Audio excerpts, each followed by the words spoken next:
Y ahora esto debería ponerse de offline en online. So, yeah, well, I was here for a meeting before, and I'm actually a mentor to one of the organizers, Antonio, and it just worked Y out. eso tendrá... This thing was happening, for sure. So, because we were supposed to meet up yesterday. Una cosa. ¿Sabes qué? Coge agarra tu móvil y vete a mi YouTube y mira a ver si está ahí el vídeo. You're live on the internet, so say hello to the world. Where's the camera? Oh. I Tiene it has a buffer. Oh, it's delayed, that's why. Okay. Now it's going to have me doing that for 2 minutes. I'm asking, where's the camera? That was one of the perks of my very first job for the U.S. Navy. So they had I'm just going to stand here awkwardly. It's totally fine. Yeah. I'm world famous right now. Can you see it? Can you hear the audio? Somebody in India was supposed to tune in, right? I mean, they're definitely Say it again? Somebody in India was joining in. Yeah. Toma, ¿querés pegarlo en algún lado? La página de Mira. Sí, y ¿Me lo mandan en un email? te lo mandé en el Hangout. How's my boss doing? Yeah, I know. I'm asking him. He's I'm on record. I'm answering that question.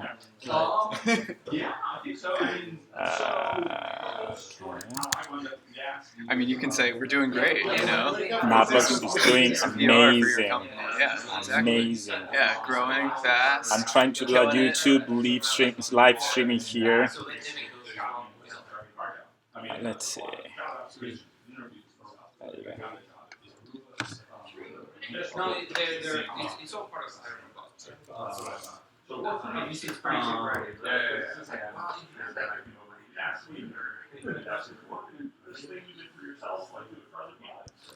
We should renovate your roof, and then we'll figure out how much Land Rover at Mercedes-Benz, Nvidia.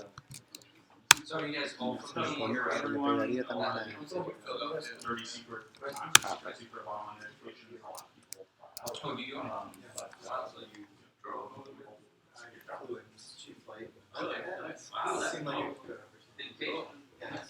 Voy a mirar a la puerta. Rolled out of bed.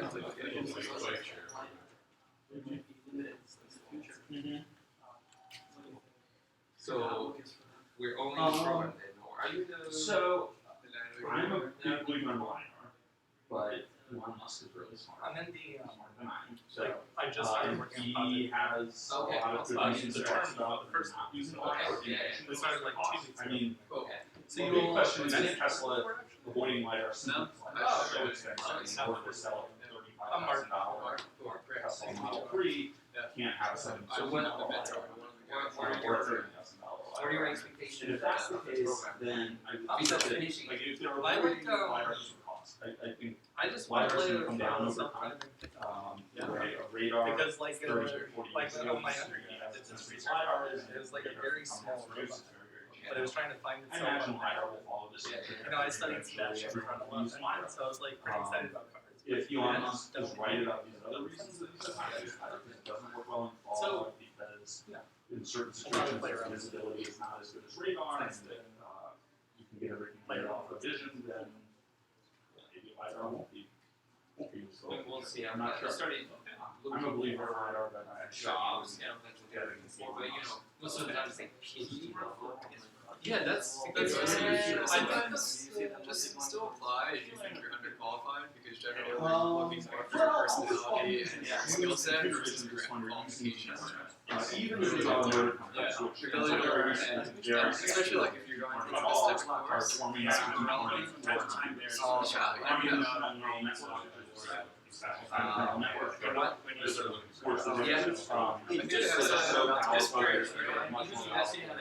Yeah, they just even some things I mean, most it's so Just try it. most companies are using deep learning for computer vision. Just to kind of the dichotomy between more established companies and yeah, they're playing really fast to get higher and continue these fast growth. And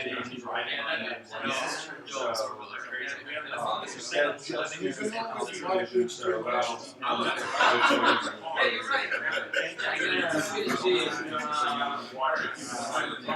yeah, you're right.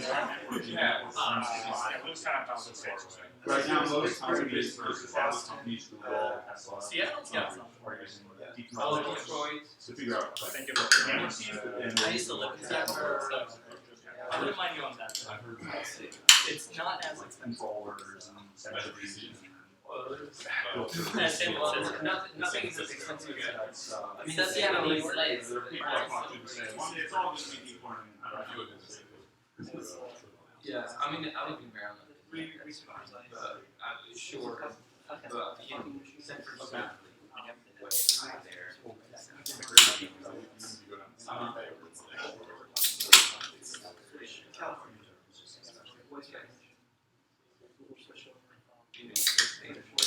you're ready by these people. And like, yeah, you can really make it.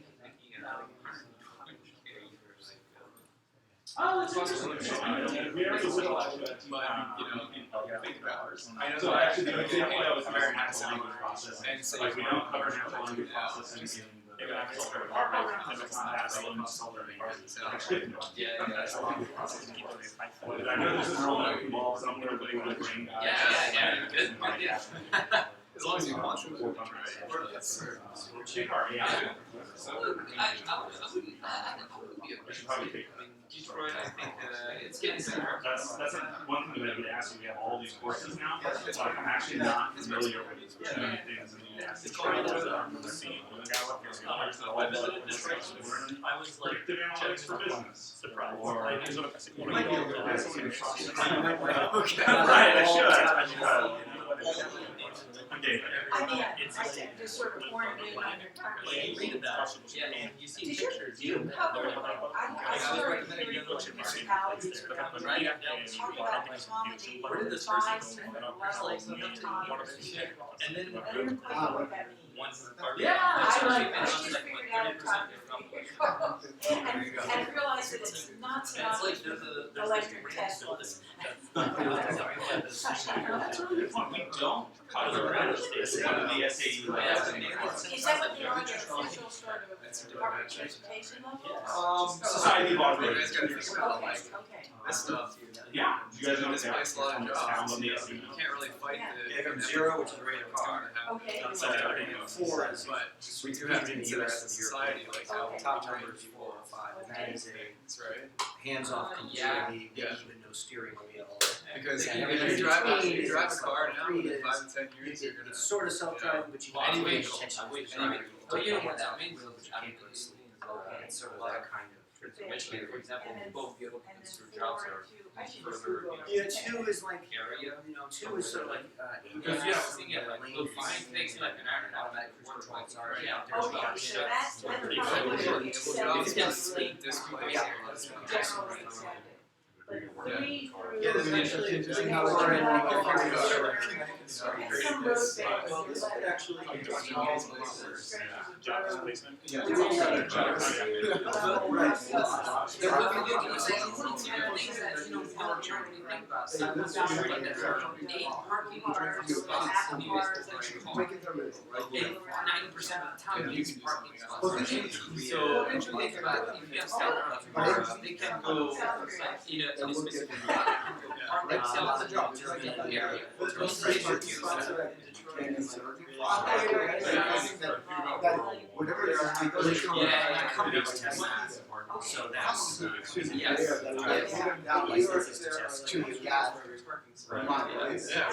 So that is. Yeah, they're one of the main rules. It's just they're gonna be different. Can't exactly infrastructure wise. Why did you say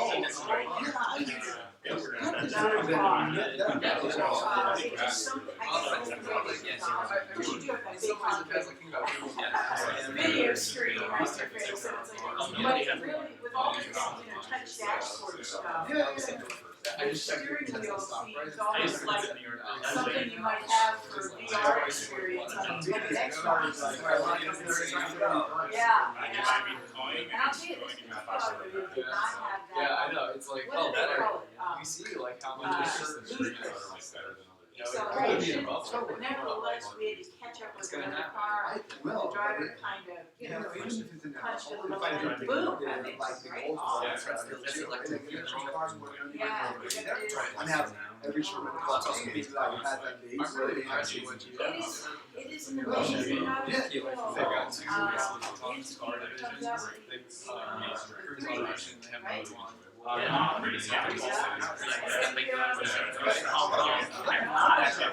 My colleagues work.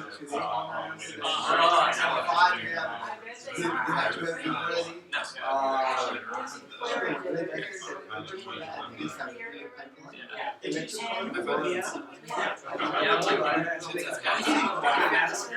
No, I went to teach. I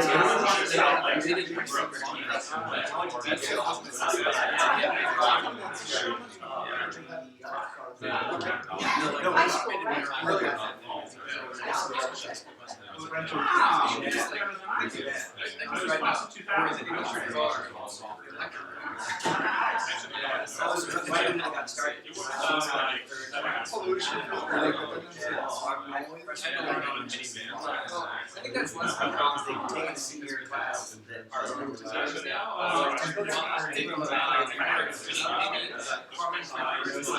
There's not going to be sports teams. It's kind of weird. So you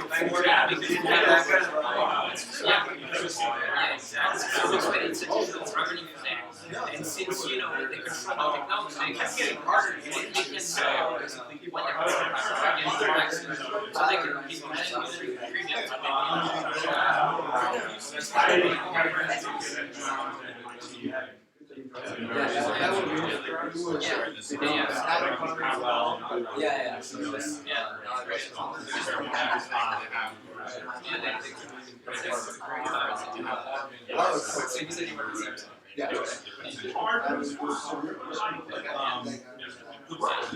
you know, for them, they just it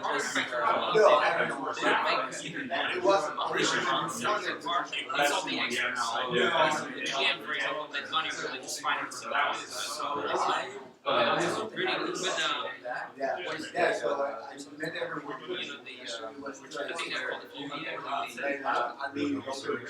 exactly. So it's we say out there parts they sell that for repair cars that have been accidents. So there's a reason why 20% of them 80% of them come because they can charge you with no. So the problem is selling parts for accidents.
Bills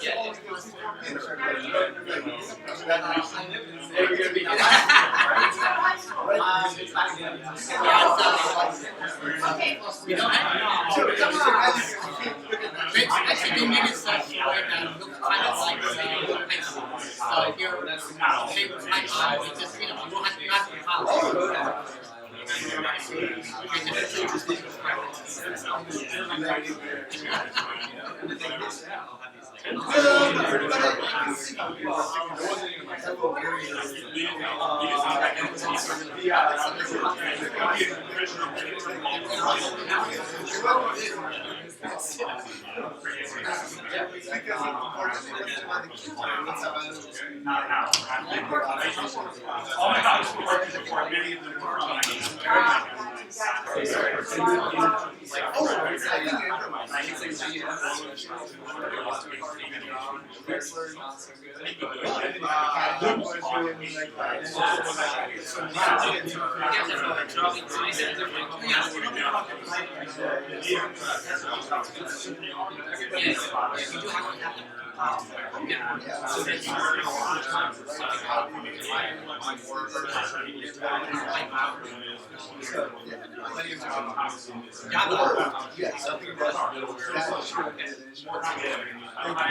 Slap him back right into like Joe's business.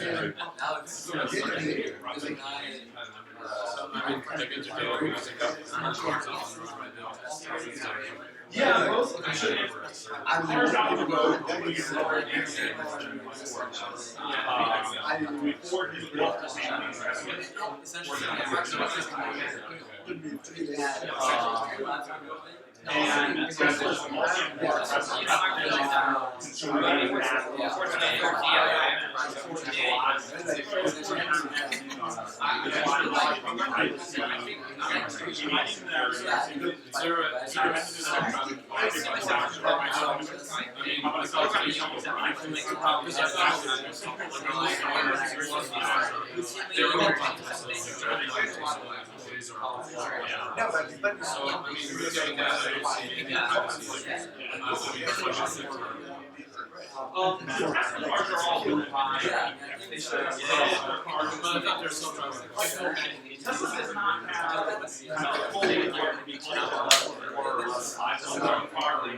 and so it's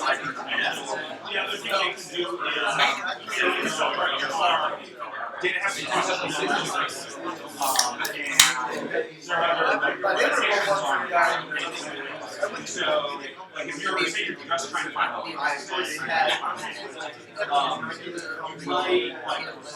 find a way while you're in the car with some of the computational power, and then bring that same video back into the data center so more robustly finding out whether they doesn't have to operate in real time.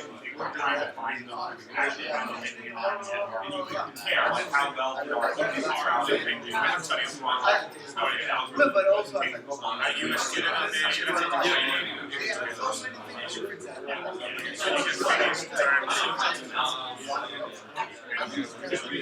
as far as I know, that's not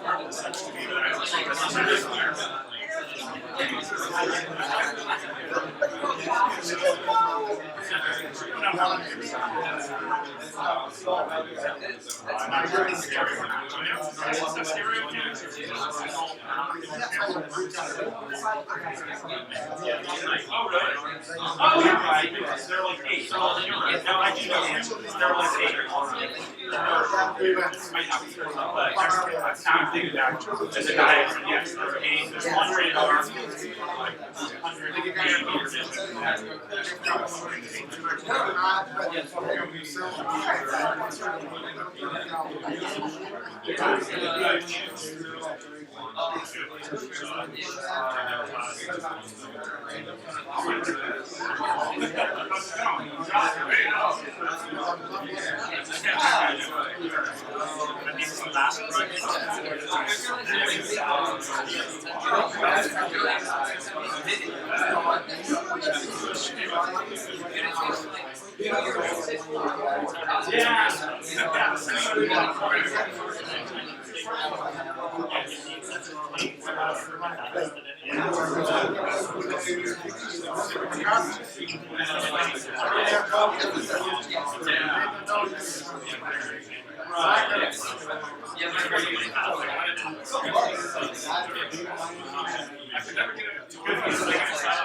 We have this two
So this is something to think about. Like, do people get sick if you move backwards?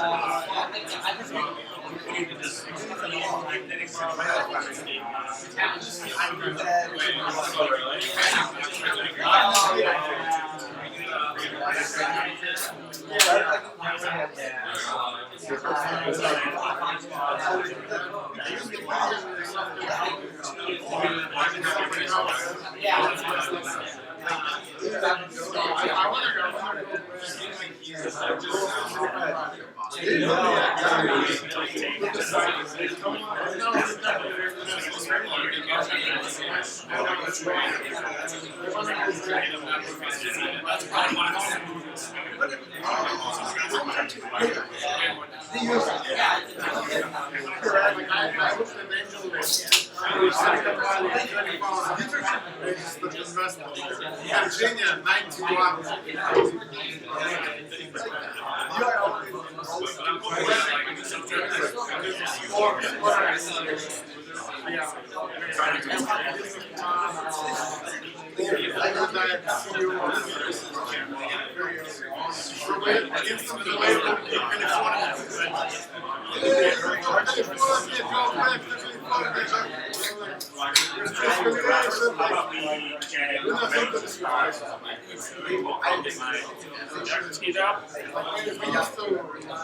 Everybody, we're gonna start in a minute, so make sure that you grab some pizza, some water, have a seat.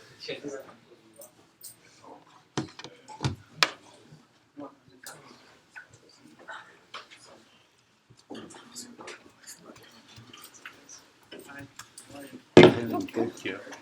For your professional line, that's regular. Is there an easy way to connect to the TV? If not, no, that's fine. We No, haven't don't worry done about the it. setup. That's fine. But it's a small group. If you need to show something, probably you can just like show it out of it. Cool. Thanks so much for coming out, everybody. I really appreciate it. Just out of curiosity, well, actually, you said you were going to do an No, it's fine. It's fine. It's fine. No, go for it. Go for it. I just wanted to, for a minute, wanted to make sure that everybody knew about the meetup. I was just going to ask you a very similar question. Who is the person coming to this meetup for the first time? Awesome.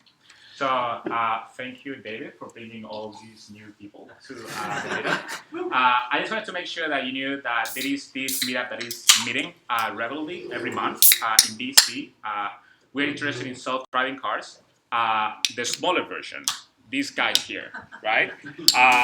And we are people that have been doing the nano degree from Udacity. So we are actually applying the same concepts that we are learning in the degree for real-world cars into a smaller version. But we are doing the same computer vision, TensorFlow, things that you learn in that training to make this little guy being able to be autonomous. And also you can control it for fun with remote control.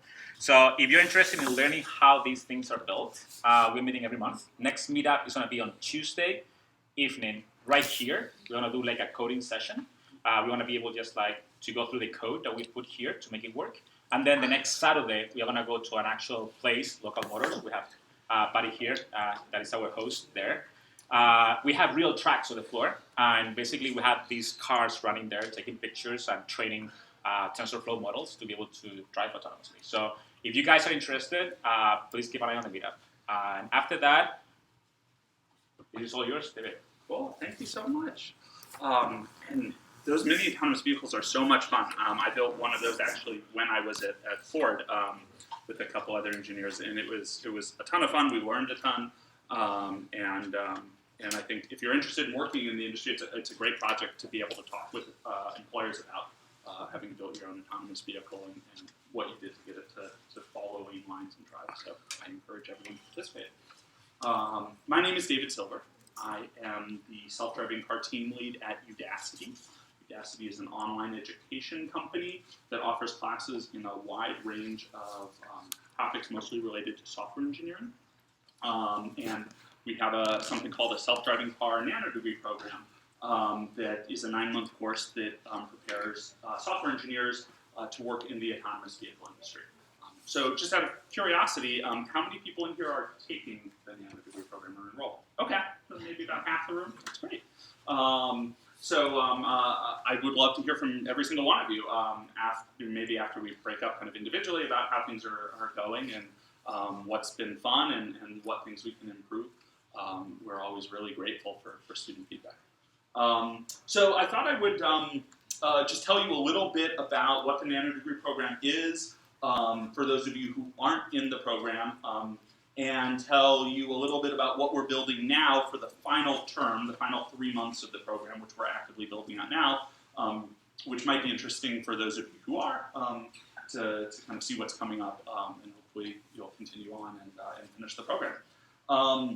So the Nano Degree program launched with the first set of students last October, and it's about 9 months worth of content, but there are some breaks at different points, and so it's more like 10 and a half months on the calendar. The first set of students are just finishing up the second term. The 9 months are broken up into 3 terms of 3 months each, and the first set of students are just finishing up term 2, and we're actively building out term 3, so people can graduate.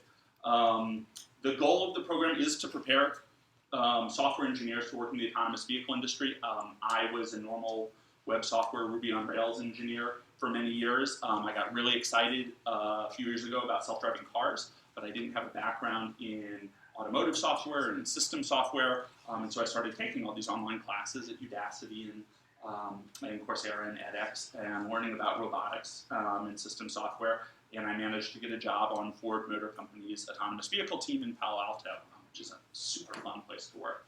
Palo Alto generally, but Ford specifically. I love working at Ford.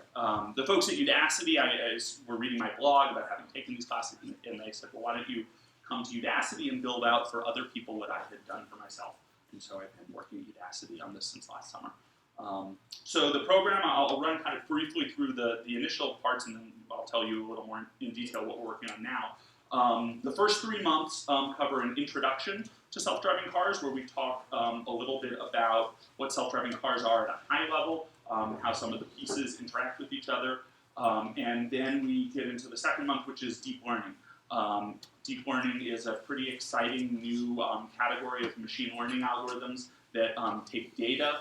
Deep learning is particularly good at working with camera images and learn from camera images or other types of data how to do certain tasks. So as part of the Nano Degree program, students learn how to classify traffic signs, how to build a deep neural network, train a deep neural network that can see a traffic sign and classify what type of traffic sign it is, and also do something called behavioral cloning or end-to-end learning, which is a pretty exciting topic that a lot of Silicon Valley startups are working on right now. And that's actually learning how to drive end-to-end from a human. So not just figuring out what the traffic signs are, but literally like watching a human drive and learning to drive from how the human drives. That's not the way most autonomous vehicles, like the Google cars that are out on the streets in Mountain View, or the Uber cars in Pittsburgh, how those work right now, but it might be the future of autonomous vehicles, we'll see. So that's the second month. The third month is more standard computer vision. Standard computer vision is, in a lot of ways, kind of on its way out, being replaced by deep neural networks, but a lot of the top algorithms for things like pedestrian detection still use standard computer vision algorithms, so things like histogram of oriented gradients and support vector machines, and so we cover those that are important for employers, that people know about color spaces and transforms, and it's good background even for some of the deep learning stuff, knowing how the camera works and camera physics is useful. So that's the first 3 months is introduction, deep learning, computer vision. The next 3 months are sensor fusion, localization, and control. That's much more hardcore robotics. So whereas the first 3 months are in Python, anybody here familiar with Python? I guess you are here in the Nano Degree program. If you're not, Python is a pretty important language for machine learning. The next 3 months are in C++, which is really the fundamental language of automotive applications. C++ is a compiled language. It runs really, really fast. And it requires a lot more time to develop usually because it puts a lot more constraints on the programmer in terms of managing memory resources. But it's what you need to know to work in an automotive company. And so sensor fusion is the act of taking data from different sensors and fusing that data together. So if, say, a radar tells us that another vehicle is over here, and a LiDAR or a laser tells us that another vehicle is over there, how do we fuse that data together to figure out, is that 2 separate vehicles? Is it 1 vehicle? If it's 1 vehicle, where is that vehicle really? And how does that environment change over time? So sensor fusion is kind of taking sensor data and using it to build a model of what the environment around us looks like. The next month is on localization. So now that we've built this environmental model of what the world looks like around us, where do we fit into it? And that seems like maybe pretty obvious. We all have GPS. We kind of know where we are when we drive. but it's actually the case that GPS is only accurate to about 1 to 2 meters. And if you think about a self-driving car, if you're off by 1 to 2 meters, which is like that much, you'd be like off on the sidewalk hitting things, and that'd be really bad. So what we really need for self-driving cars is like single-digit centimeter level accuracy. And so to get that level of accuracy, you either need a really, really expensive GPS, essentially, or you can have a high-definition map plus something like a LiDAR or radar, be able to use landmarks around you to figure out very, very precisely where you are using a tool we teach called a particle filter. Actually, I should mention, it's not just us teaching, it's Mercedes-Benz. We build out most of the program with industry partners, so deep learning, a lot of that was envisioned and taught by our partners at NVIDIA and Uber. Sensor fusion and localization are taught by our partners at Mercedes-Benz, who work on this every day. So that's month 5. Month 6 is control. Control is about how we follow a trajectory. So if you think about going through an intersection, say, it's pretty easy for me at this point as a human driver to turn right or turn left. If I turn too hard, I ease up a little bit. If I need to accelerate, I hit the gas. It's actually a little bit difficult to get a computer to follow a left turn. And so we build algorithms called controllers that help a computer follow a reference trajectory and help it go where we want it to go. So that's the first 2 terms. If you're really advanced, and I think I've heard some people in here you're finishing up term 2, you kind of know all about this. If it wasn't too boring, and if you're excited in the program, or if you're interested, I hope that was exciting and something you'd like to learn and an industry you might want to work in. The last thing I want to talk about, just before we go to questions and answers, is term 3, which is what we're working on right now. So term 3 is going to have 3 months. The first month is going to be path planning. So this is figuring out where do we want to go. We mix things up a little bit in order. So if you think about controllers is figuring out how to follow a reference trajectory. That assumes we already know roughly where we want to go and how we want to get there. We just need to figure out exactly what do we do with the steering wheel and the throttle and the brake to follow that trajectory. In path planning, we actually need to figure out the trajectory, both at the macro level, like how do we get from here to wherever we want to go on a map, and at the micro level, like what do we do if a cat runs out into the middle of the road? And so we're building that out with our partners from Mercedes-Benz. Path planning has a few different parts. There's a part called prediction, which is predicting what the other vehicles on the road are going to do. So if you think about highway driving, because it's a little simpler, there might be other cars around us and ahead of us and in different lanes on the highway, and we need to think about what are these cars going to do.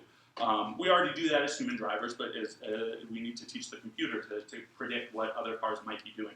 And we use things like Kalman filters, which is what we cover in sensor fusion, for predicting probabilities about how likely some other car is to merge left or speed up or slow down. So that's one part of path planning, is prediction. The next part of path planning is behavior, and that's how do we want to behave. So now we have this model of the world around us, and we have these predictions about how we think other cars on the road or pedestrians or bicycles are going to behave, and what do we want to do in response to all of this data that we think we know about the world around us. You can think of that as kind of like a finite state machine. We have maybe like 8 or 10 different options. We can speed up, we can slow down, we can shift lanes right, we can shift lanes right, shift lanes left. And which of those maneuvers at any given time do we want to pick? And then the third part is trajectory planning. And so that's figuring out, say we decide we do want to shift lanes to the right, what does that trajectory look like that we want to then hand off to the controller to actually execute? So those are the 3 parts of path planning that we're building out with Mercedes-Benz right now. They're actually they were at the Udacity offices today helping us build this stuff out. So prediction, behavior, trajectory planning. So that's month 7. Month 8 is an elective month where students can choose to go deep in any one given area. The goal is to build out a whole big suite of electives, but we do have some pipeline constraints just on the number of things we can produce at one time. So we're launching with 2 electives. You can pick one of 2, but we'll add on from there. The 2 electives we're going to launch with are advanced deep learning. We're building that out with NVIDIA. I actually have a little video. I can show it to you guys afterwards, so you can put the TV up. But it's just the kind of the project we're doing for advanced deep learning. It's semantic segmentation. Anybody here heard of semantic segmentation or pixel segmentation? No? Image segmentation? So you might, even if you haven't heard of it, you might kind of recognize it when you see it, if you read blog posts or in the deep learning world. It's this idea of taking camera images or video images and painting the pixels on the images. So maybe you paint the road pixels green and you paint the other vehicle pixels purple and you paint pedestrians red. And the advantage that you get out of painting these different parts of the road, different pixels, or these different pixels, different colors, is it helps you understand free space. So you get a sense of what maneuvers can you actually execute and how much space is there to execute them. And it's kind of the next frontier in deep learning. We actually, our original plan was to take the vehicle detection project that students do in computer vision, drawing bounding boxes around vehicles on the highway, and then do that with deep learning. But our partners at NVIDIA said, well, that's interesting, but people kind of know how to do that already. The really exciting thing that would be really awesome for students to bring into employers is semantic segmentation. So we're teaching some of the cutting edge papers that are being published on the KITTI data set, which is a really important academic data set for deep learning. We're teaching those and how to implement those in the advanced deep learning elective. The other elective is functional safety. This is an elective that is probably the only elective, we'll see, where there's not going to be any code to write. I say we'll see because there might be some code. We might tack on a project at the end with a little bit of code. But it's a lot of it is about documentation. It's about how do you do system analysis and figure out at what points in the system are failures likely and how do we work to put redundancy into the system or measurement into the system to prevent against those failures. We're building out with our partners at Electrobit, which is a big European automotive software supplier. And it's also kind of a backdoor way for us to introduce a lot of background about the automotive industry. There are a lot of things about working in the automotive industry that you just kind of pick up if you work there, but that may not be obvious if you don't. Things like the breakdown between automotive manufacturers and tier 1 suppliers and tier 2 suppliers and how those relationships work, and the V diagram for system development. So there are a lot of kind of working in the industry things that come in via the functional safety elective. So those are the two we're launching with. We hope to build out more as we go. And then the final month of the program, month 9, is system integration. And this is kind of the capstone of everything where we pull all the pieces together and you actually get to put your code on the Udacity self-driving car. We have our own self-driving car. It's bigger than that one. That one's still awesome. But we have a big Lincoln MKZ sedan. And we're going to break students into teams. And students all over the world will get a team that has a specific module for the car that they're tasked with developing, and then over the course of about a month, students will be able to check in code, put their code on the car, and we'll send back videos and log files about how the code's doing. And our goal over time is to use this as a mechanism to build up a really great open source automotive software stack. Student built. And so we hope that'll be a lot of fun. If you're interested, you can ask John Chen. John's here. John participated in another project Udacity ran that also involved putting code on a car, different car. But we think that was a lot of fun for those students, and we hope it'll be a lot of fun for all the other students in the program. So that was a lot of me talking, but I appreciate you guys listening. Hopefully that's exciting. I find it really exciting. I find Udacity to just be such a fun place to work, and self-driving cars to be just such an exciting topic to work on, particularly right now. That it's just a real privilege to get to work on this every day. But if you guys have any questions, if you're in the NAM interview program and you have questions about how it works or how things are going, feel free to ask anything. I may not be able to answer everything, usually just because I may not know the answer, but we try to be very transparent. And if you're not in the program and you want to ask about it, that's fine. Or if you just want to ask about self-driving cars or anything. I should say I grew up in this area. I grew up in Reston, Virginia, so I'm very, very happy to be back in high school here.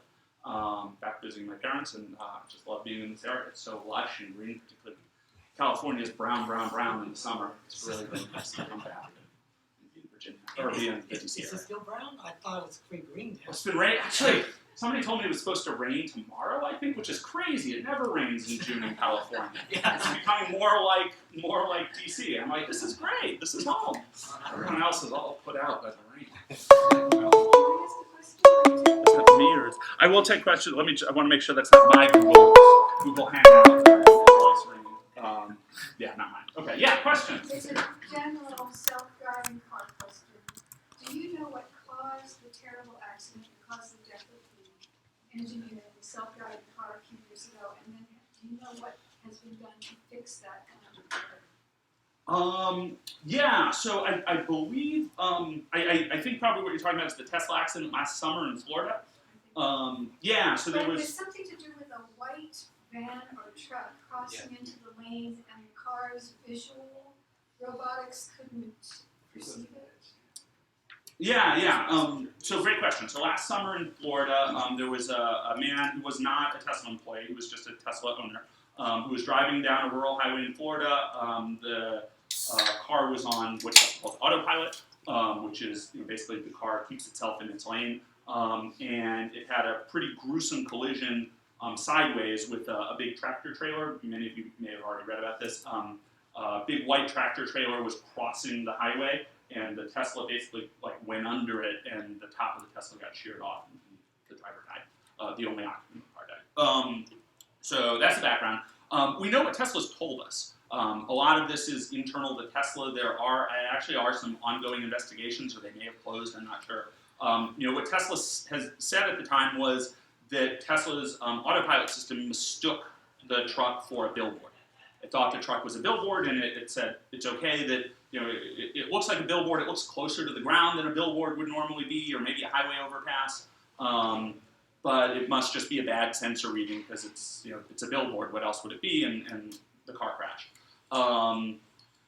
There are some issues that may have played into that relating to radar. Radar has some issues with it where it's notoriously difficult to get height information from radar. Radar is very good about giving speed information, something called the Doppler effect. But height information, a soda can look like a water tower on radar sometimes. And Tesla, unlike a lot of other automotive companies, Tesla does not use LiDAR. So LiDAR, there are kind of three main types of autonomous vehicle sensors. There are cameras, radar, and LiDAR. Tesla uses only camera and radar, does not use LiDAR for a variety of reasons. Partly LiDAR is just very expensive. And so the radar maybe gave a false reading, but that's really just speculation. Tesla hasn't talked too much about that to my knowledge.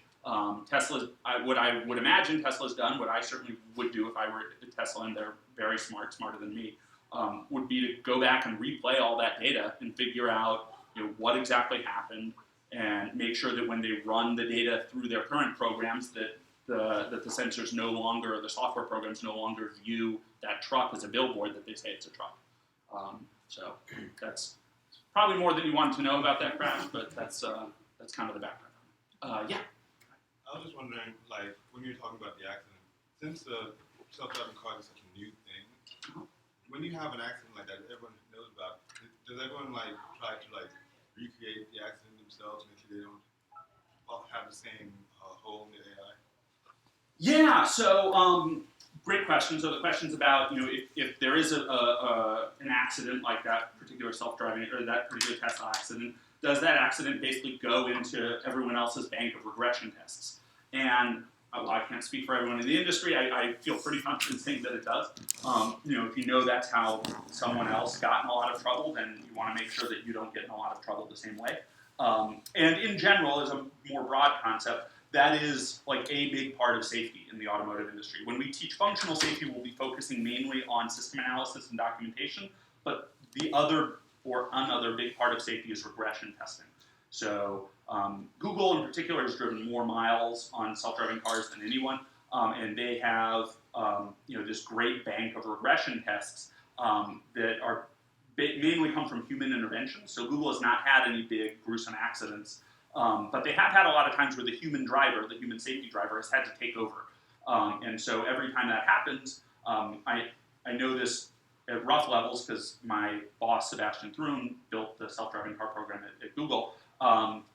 They build a regression test to figure out, well, first they figure out why did the human driver have to take over, then they figure out how to fix that, and then they put that scenario into a bank of regression tests they have that they're constantly testing to make sure that when they make future changes to the software, they don't have a reversion situation where all of a sudden that accident happens again. Or not accident, human intervention is necessary.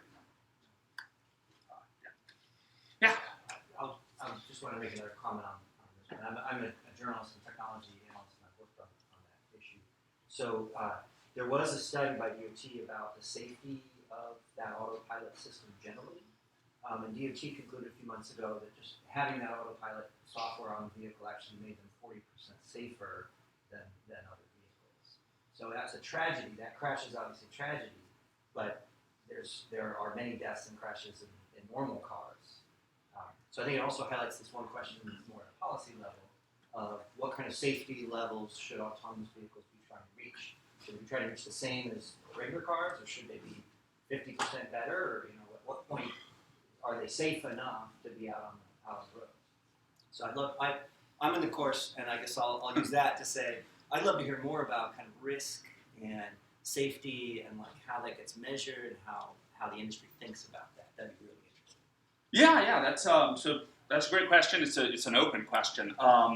And different companies approach it different ways. I think I was talking with some folks here earlier about different companies are just much more cautious about putting autonomous systems on the road than other companies. So Tesla, for example, has been very aggressive, I think in a good way, about putting their product on the road.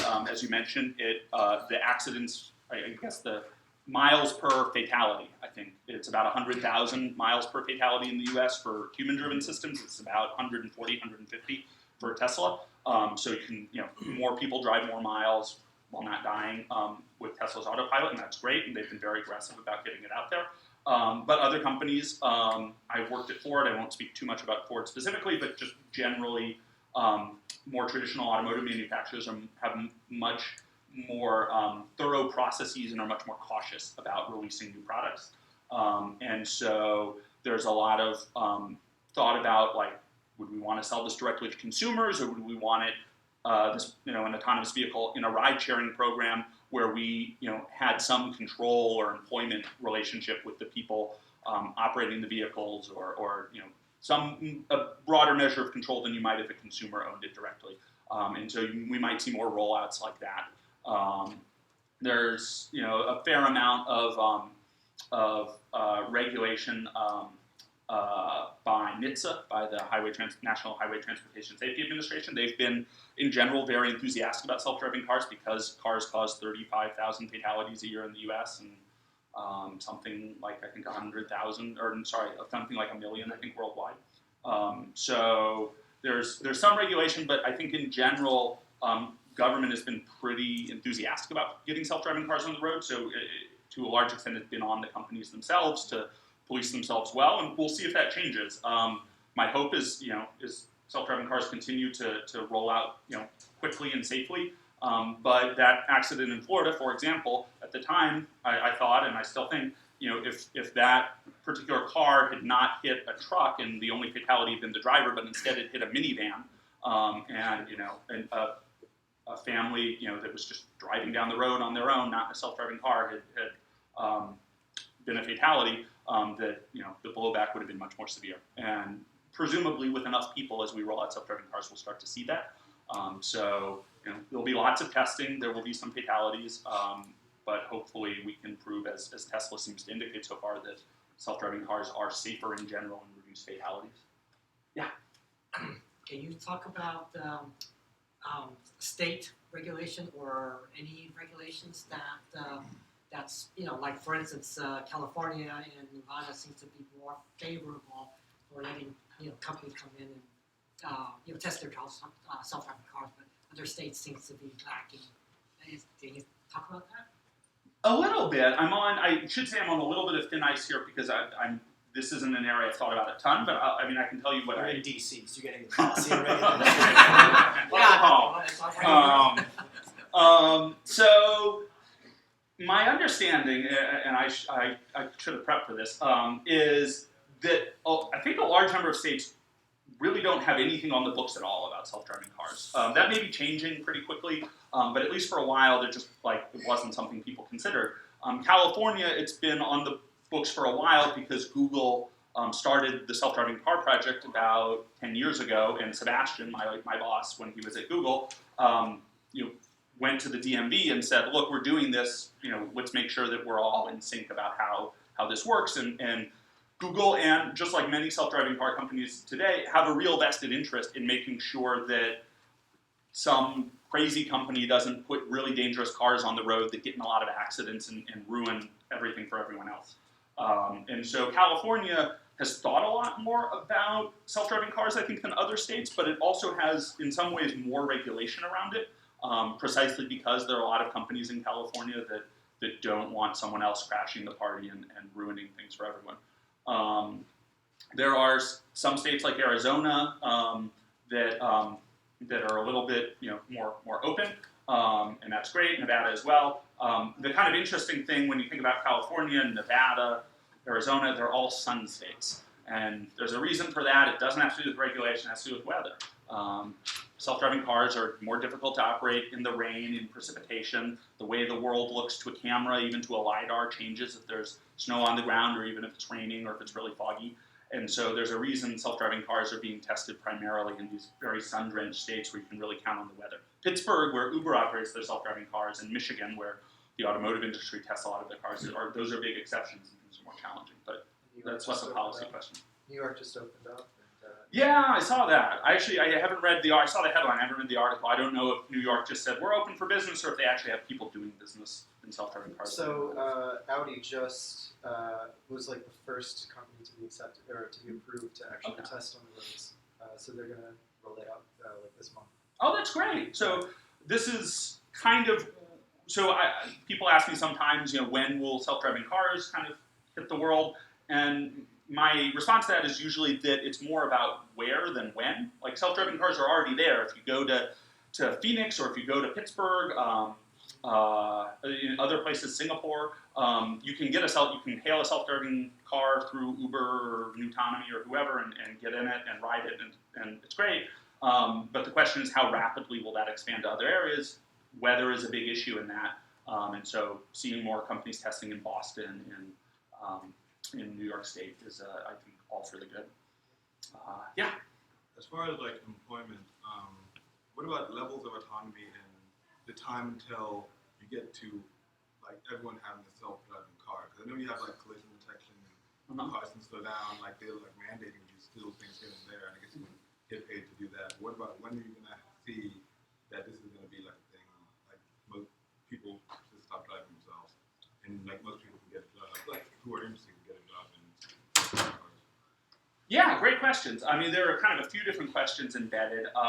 So one is about levels of autonomy. So some of you all, I don't know, might be familiar with the Society of Automotive Engineers, the 0 through 5 levels. So level 0 is just kind of anything. It's a car you would have bought in 1985. Level 1 is, I think, like just normal cruise control. Level 2 is like what you see now if you go into an auto dealership.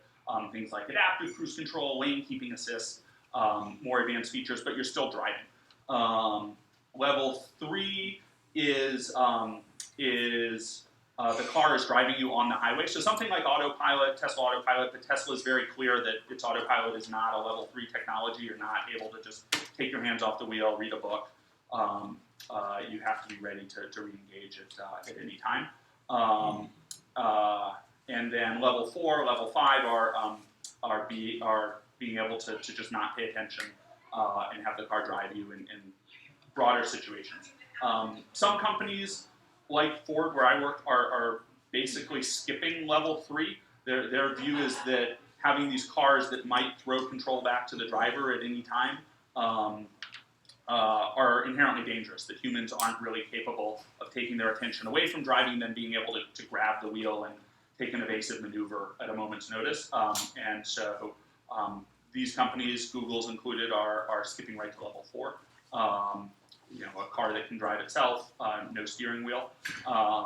Whereas Tesla is taking a more iterative approach where they're adding on gradually more and more self-driving features. So that was one. I think there were some other embedded questions about jobs and when will everybody be able to have a self-driving car. The everybody having a self-driving car question is probably, again, like a where rather than when question. We'll see these geofences, as they're called. So Pittsburgh, Phoenix, Singapore, we'll see them expand. And the question is just how fast they expand. A big factor in these geofences being very limited right now is mapping. Self-driving cars depend a lot on very high-definition LiDAR maps, laser maps, because scanning all around the world and thinking, is a traffic light there, is a traffic light there, is a traffic light there, is a traffic light there, is very computationally intensive. And it's much easier if you have a map that says there's a traffic light, there's not a traffic light for 2 miles, and when you get there, it'll be right there. And so if you have that map, it becomes a lot more feasible to build a self-driving car. The problem is keeping that map up to date is really difficult and expensive. Sebastian has these stories about building out the team at Google, and they would just, they would just drive this highway, Highway 101, which is the main highway through Silicon Valley. It's kind of like maybe Route 66, and it's like 40 miles. And over the course of 3 months, their entire high-definition map of Highway 101 would turn over because Caltrans, the California Department of Transportation, was out there every night paving a different section of the highway. So you get a whole new highway every 3 months. You might not believe it if you're a taxpayer, but you really do. And so keeping that map up to date is really expensive, and it only really works right now in very dense urban areas. And so you'll see self-driving cars in these very dense urban areas initially, and as we figure out how to make those maps more expensively or more inexpensively, either through crowdsourcing or better mapping technology, we'll see those geofences kind of expand out over time. Yeah, I think you had a question? I wanted to ask you about what you mentioned during the training. We've been using Python a lot for term 1, but you mentioned that for term 2 we should expect some good C++ in there. So I'm wondering why. Is this because the industry, in practice, they use C++ to code these cars, or is it just a matter of the partner that you're partnering with this term prefers C++? Why that change? It's the former. It's the former, and then there's a reason for the former. So the question is why C++ in the last 6 months of the course, and Python in the first 3 months. Python in the first 3 months is partly because Python is very useful for deep learning and machine learning. Also, it's a more accessible language, and a language we felt like a lot more students would be comfortable starting in, and then we can kind of work into C++. C++ in the last 6 months, because C++ is the language of the automotive industry. Most automotive employers won't hire an engineer who is not comfortable in C++. That may change over time as deep learning kind of takes over self-driving cars, we'll see, but it's certainly the case today with, I think, just about every single one of our partners. And the whole goal of the program really, it's not to teach a student how to build their own self-driving car in their garage. It's about teaching students what they need to know to become employed in the autonomous vehicle industry. People are taking it for other reasons, because they think it's fun, or it's interesting, or for the challenge, and that's all terrific, but kind of the guiding star of the program is helping to prepare students for jobs, and knowing C++ is necessary for jobs. And that, in turn, is because C++ is a compiled, high-performance language, and traditionally on automotive systems, even with self-driving cars, you have limitations about power, limitations of, like literally electricity, limitations about computational speed, resources available. And so C++ is a really good language for managing those limited resources. Yeah, embedded systems, they usually don't like Python. Except too much. Although, I guess you put Python in one of those? That is all Java, actually. That is all using Android, embedded Android. That's impressive. Yeah, go ahead. Speaking of hiring partners, how much traction are you seeing from I think 15 hiring partners that you have for the nano degree program? What do you think are good prospects or good ways for students to start now? Preparing themselves for jobs. Besides doing the program. Yeah, great question. So about hiring partners and how much traction are we seeing? And how can students be prepared for jobs? So we have now about 30 hiring partners. We're actually, I think, in the next few weeks going to announce another big batch of hiring partners. We're seeing a lot of interest, like a ton of interest. We're seeing students get hired. We are seeing some things around interviews that we're starting to work to correct. So we do have this like weird situation where students have these great portfolio projects about autonomous vehicles, and they've done these amazing things with self-driving car technology, and then they get into an interview, and the question is like, can you rebalance a binary search tree? And like, come on, but I guess you got to be able to do it. And so we're starting to add a little more just kind of straight interview prep content. But we've seen students get hired at BMW, Mercedes-Benz, NVIDIA, Jaguar, Land Rover, Intel. I'm probably missing a bunch. There are a bunch on their website. Startups. So there's a ton of demand. Like companies can't find engineers in this area fast So enough. those are students who haven't finished the program yet. Right, right. So they must have had some background already, right? Or Yeah, so I mean, nobody's finished the program, so everybody's gotten a job without finishing the program, which speaks to some extent to the demand involved, and to some extent about the fact that many of the students in the program are just really terrific. We are lucky to be associated with them as much as they're lucky to be associated with Udacity. So we've written some posts about different students.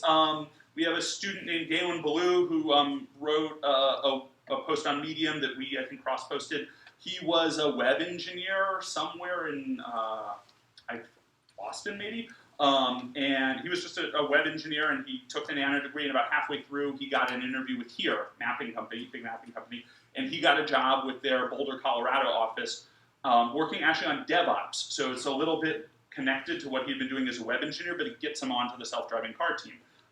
And it gets him close to autonomous vehicle engineers, and so we view that as like a big win. We had another student, George, who wrote a really great post, really interesting to read, George Sung, about his whole interview process. And after about 3 months in the self-driving car program, he went through a whole round of interviews, and he ultimately took a job on BMW's machine learning team as a deep learning engineer. George had no deep learning experience prior to coming to Udacity, but he had been a chip designer for 8 years, so it wasn't like we plucked him out of the ether or the primordial soup and like formed him. He was a great engineer, and we taught him some stuff, hopefully, and he got a good job. So those are like kind of some samples. Some of our folks at NVIDIA, we have one student in Switzerland out of college who got an internship at NVIDIA on deep learning, first job out of college. So you see kind of all sorts of different things like that. And our goal is to place lots more. We're talking with hiring partners like literally every week about like what jobs are you recruiting for, and how can we best match our students to those jobs. I have a meeting with one of our hiring partners, Bosch, next week about this very topic. So it's a big focus for us. Yeah.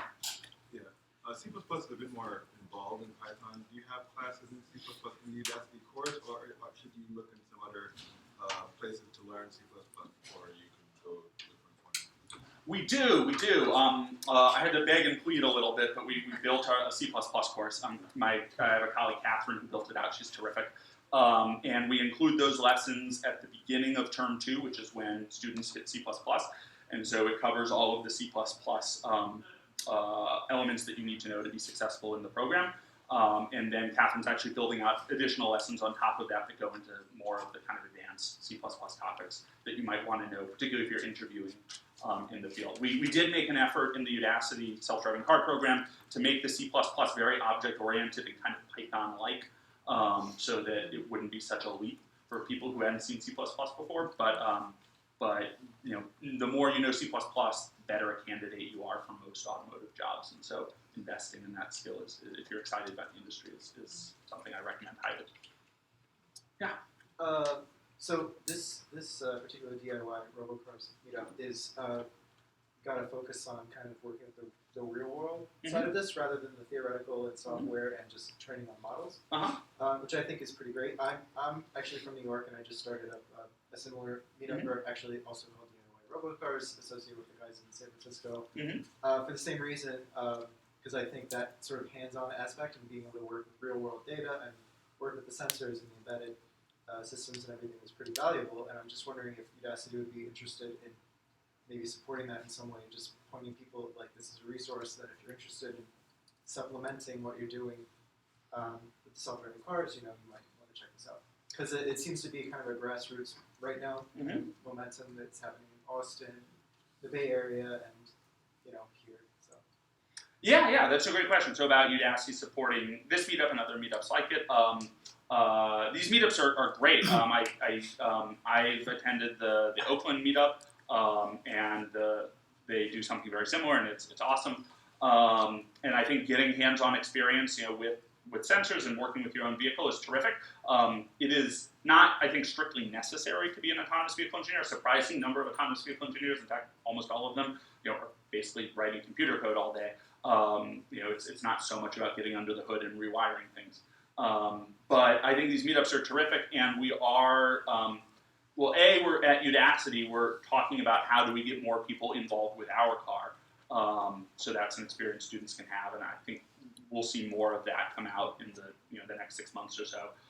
And I think we probably should do a better job even than we've done. I think we've tried to kind of point people at these types of DIY robocar meetups and other meetups in kind of an ad hoc way, but one of the things we've been talking about recently is just coming up with lists of extra challenges students can do or extra things students can work on if they're really excited about the program and want to do things beyond just the Udacity course, projects they might undertake. And so pointing people in these directions could be a part of that, and that'd be great.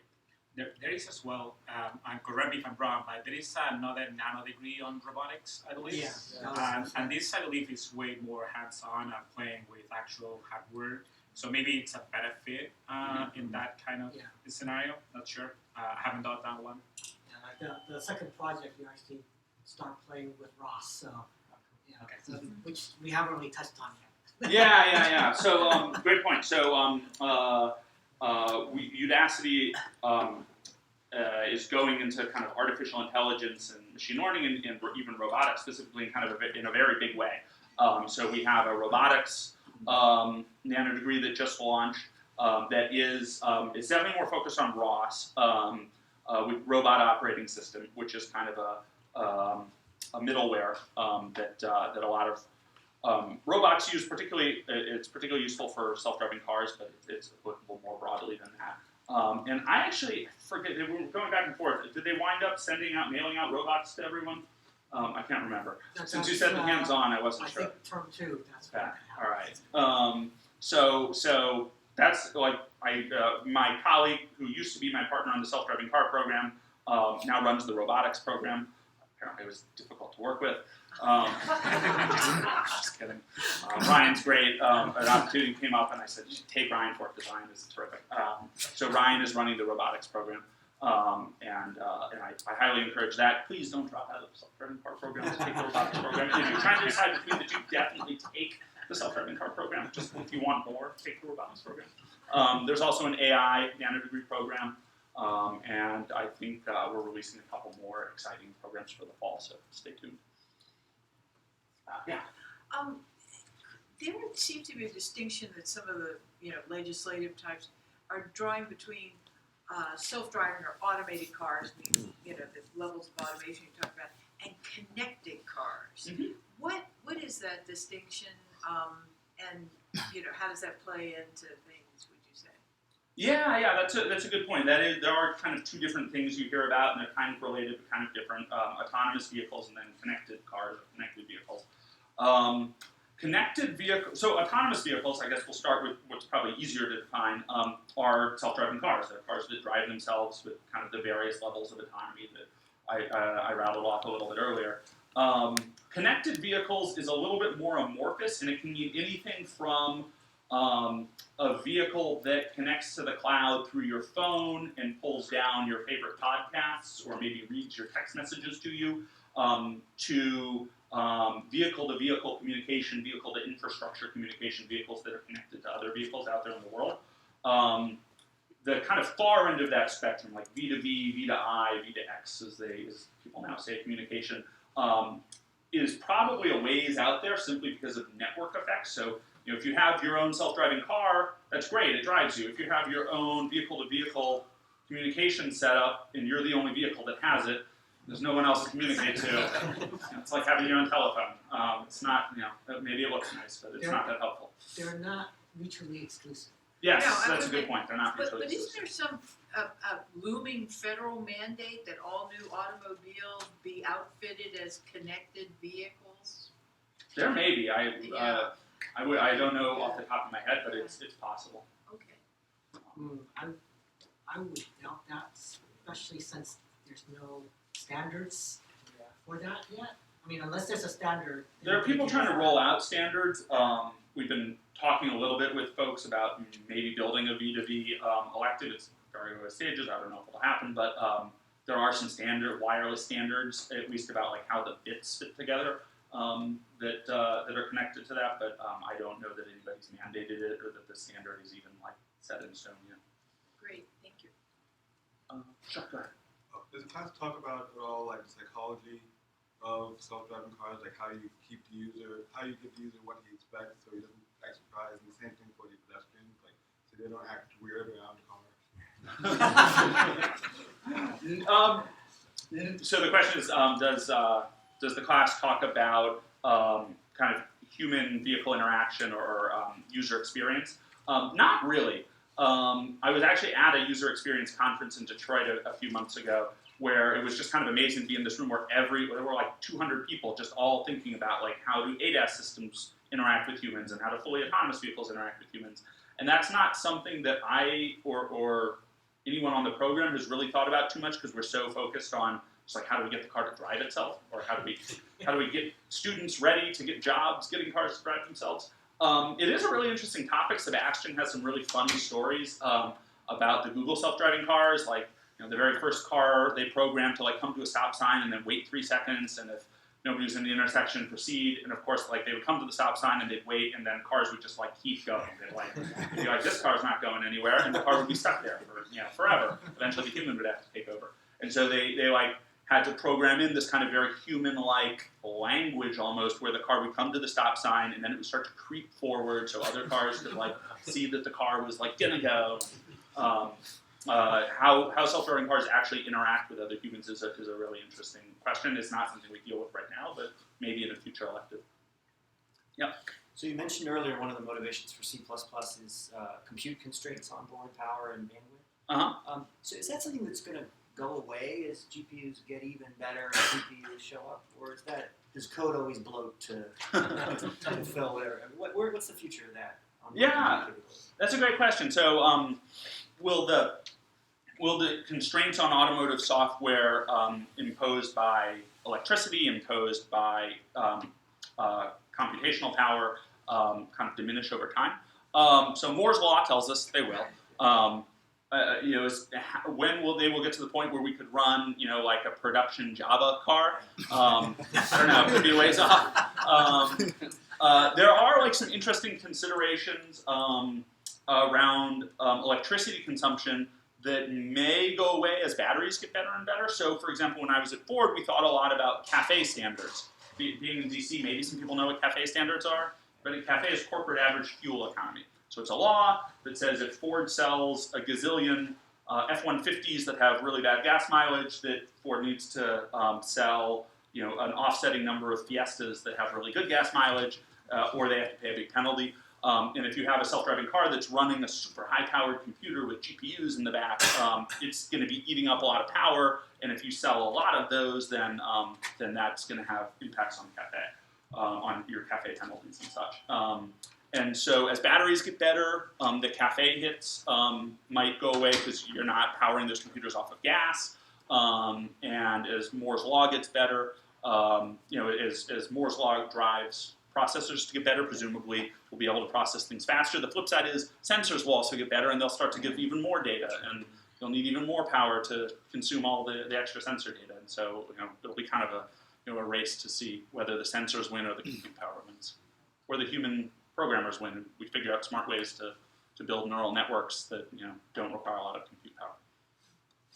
Do you think we'll see self-driving trucks first before we see self-driving cars? Yeah, that's a really good question. I actually don't know timelines. So the question is self-driving trucks versus self-driving cars, which might be here first.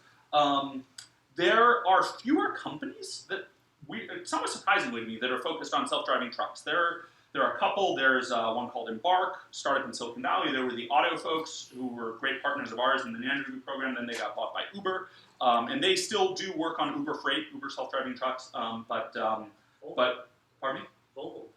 Volvo, some big news I think just came out about Volvo. Just started. Waymo just announced that they're going to build self-driving trucks too. So maybe the fewer number is quickly getting bigger. There are a lot of advantages to self-driving trucks. A lot of them kind of overlap with ride-sharing systems. So self-driving cars will probably be very expensive, at least initially, because the sensors are very expensive, the computers are very expensive, and so the most economical use for them will probably be entities that can put them into use 24 hours a day. So ride-sharing companies that are giving rides all hours of the day, or logistics companies like FedEx that are delivering packages, or freight companies that are hauling freight all over the country. And so there's a lot of interest in getting self-driving trucks hauling freight 24 hours a day without driver restrictions. And highway driving, which is most of what big long-haul trucks do, is a much more structured, easier to solve problem than urban driving, which is more of what like Uber does. And so there's a lot of reason why self-driving trucks might make more sense faster than self-driving cars, but I actually don't know specific timelines. Does the nano-degree compares to self-driving jobs in the self-driving truck company the same way as a self-driving car, or are there big differences? Yeah, it does. In some ways, it maybe even prepares a little better for self-driving trucks, because a lot of the problems we focus on in the nano-degree are a little more highway-specific, because that is more structured and it's better understood and easier to solve. Figuring out what to do in DuPont Circle is like tough. It's a really hard problem to solve. Figuring out what to do on the highway is not so difficult, and so that's a lot of what we focus on in the nano-degree program. Just one more item add about the self-driving truck. Liability is a lot easier for freight than for passengers. Yeah, that's true. You flip over a tractor trailer, not so many people die. Cool. I'm happy to keep answering questions forever. I can talk about this stuff forever, but just in case people want to go, I guess as we see people hit the exit. So we've been doing this for an hour now. How about we take Michael's question, and after that we can break up into smaller groups, or that sounds good. I'm delighted you all are so excited. I'm happy to.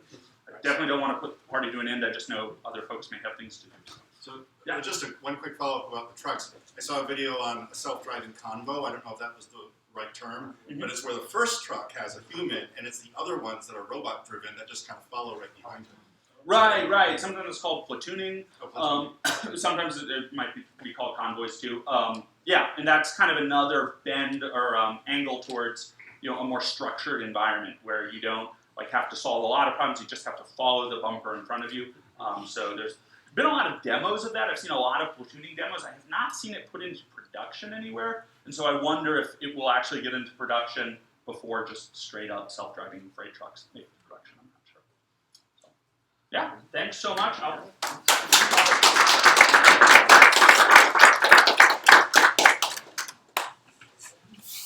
right. So David was saying that. That was fantastic. So, I work on